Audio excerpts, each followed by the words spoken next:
নমস্কার। আজ আমি লেখক সরজিৎ ঘোষের একটি মজার গল্প নিয়ে আপনাদের সামনে হাজির হয়েছি। লেখক ও লেখকের পরিবারের প্রতি আমার শ্রদ্ধা ও কৃতজ্ঞতা জানিয়ে আমি আমার গল্প পাঠ শুরু করছি। শুনতে থাকুন। এই বৃষ্টি বাদলের দিনে খুব দরকার ছাড়া এই সন্ধেবেলায় কে আর বাইরে বেরোয় বলুন তো? বৃষ্টির জন্যই রাস্তাঘাটও ফাঁকা। আমাকে বিশেষ দরকারেই বেরোতে হয়েছিল। দরকার বলতে ওষুধ কেনার জন্যই যাওয়া।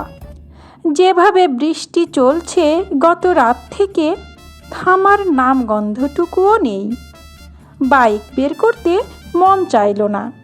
টোটো করেই গিয়েছিলাম। ঝমঝম করে বৃষ্টি পড়ছে। স্টেশন রোড থেকে ওষুধ কিনে টোটোতে উঠলাম। টোটোতে উঠে উল্টো দিকের সিটে গিয়ে বসেছি, কারণ পিছনের সিটে অলরেডি দুজন বসে আছেন। দেখে মনে হলো স্বামী স্ত্রী। ভদ্রলোকের বয়স 40-এর কাছাকাছি, ভদ্রমহিলা ওই 34-35 হবে। ভদ্রমহিলা মোবাইল কানে ধরে বেশ জোরে জোরেই কাকে যেন বলছেন। কোর্টের কাছে নেমে আমি একটু এটিএমে ঢুকবো, কিছু টাকা তুলতে হবে।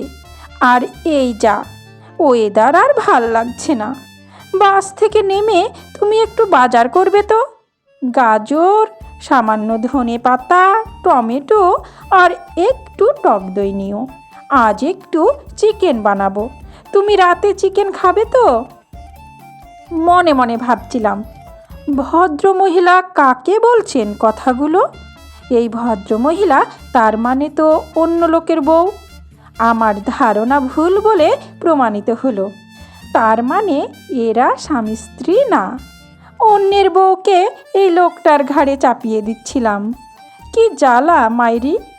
হঠাৎ করেই ভদ্রলোকের মোবাইলে রিং বাজতে থাকলো। ভদ্রলোক একটু মোটাসোটা, প্যান্টের পকেটে মোবাইল।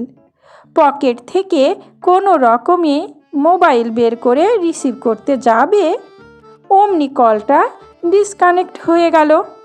ভদ্রলোক অবশ্য রিং ব্যাক করলেন। ওপাশ থেকে রিসিভ করতেই ভদ্রলোক বললেন, বলো কি বলছো? শুনতে পাচ্ছ? আমি শুনতে পাচ্ছি না তোমার কথা। এদিকে পাশে বসা এই ভদ্রমহিলা এত জোরে ফোনে কথা বলছেন, ভদ্রলোক ফোনের ওদিকের মানুষটার কথাগুলো শুনতে পাচ্ছে না। ভদ্রলোক শুনতে না পেয়ে বললেন, আরে কি বলছো? একটু জোরে বলো না, আমি শুনতে পাচ্ছি না তো। এদিকে পাশে বসা ভদ্রমহিলা ওদিকের কাকে চিৎকার করে বলছেন, কোথা থেকে যে এত ইঁদুর হয়েছে কে জানে। জানো, ভালো একটা শাড়ি কেটে দিয়েছে। এই ইঁদুর তাড়াতে না পারলে শান্তি নেই। এই ভদ্রলোক ওপারের কথা শুনতে না পেয়ে ফোনটা কেটে দিয়ে এই মহিলাকে বললেন, আপনি একটু আস্তে কথা বলুন না। আপনি কি বাড়ি পেয়েছেন এটা? ভদ্র মহিলা তো ইঁদুর নিয়ে পড়েছেন। কে কার কথা শোনে?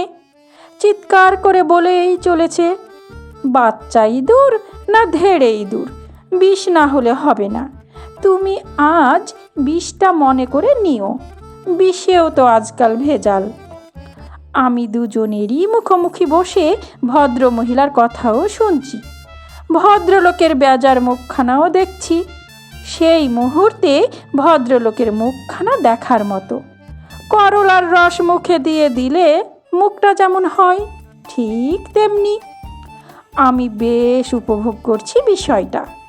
আবার ভদ্রলোকের মোবাইলে রিং বেজে উঠল।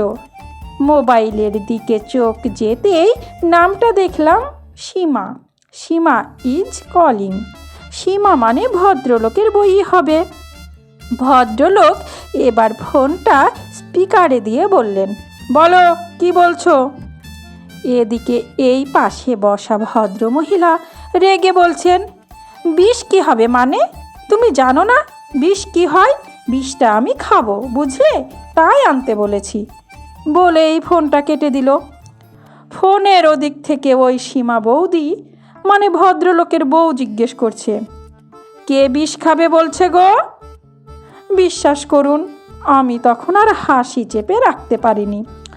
আমি হেসে ফেলতেই ভদ্রলোক আমার দিকে তাকিয়ে এক ঝলক দেখলেন, তারপর বউকে বেশ মেজাজ নিয়ে বললেন, কে বিষ খাবে আমি কি করে জানবো?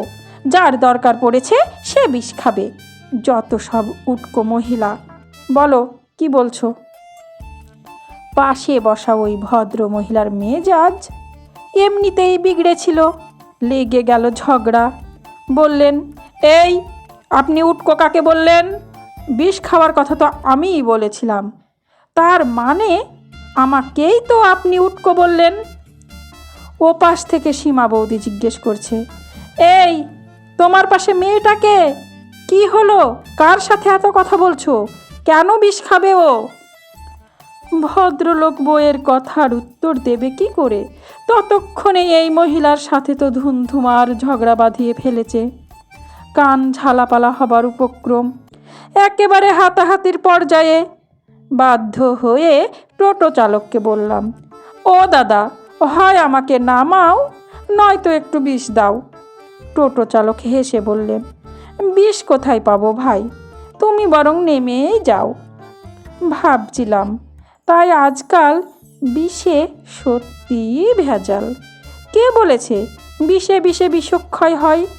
যা ধুন্ধুমার কাণ্ড দেখলাম, ক্ষয় না হয়ে বিষ তো পুরো মাথাতেই উঠে গেছে। সমাপ্ত। গল্প বিষেও ভেজাল। কলমে সরজিৎ ঘোষ, কণ্ঠে আমি রোজি।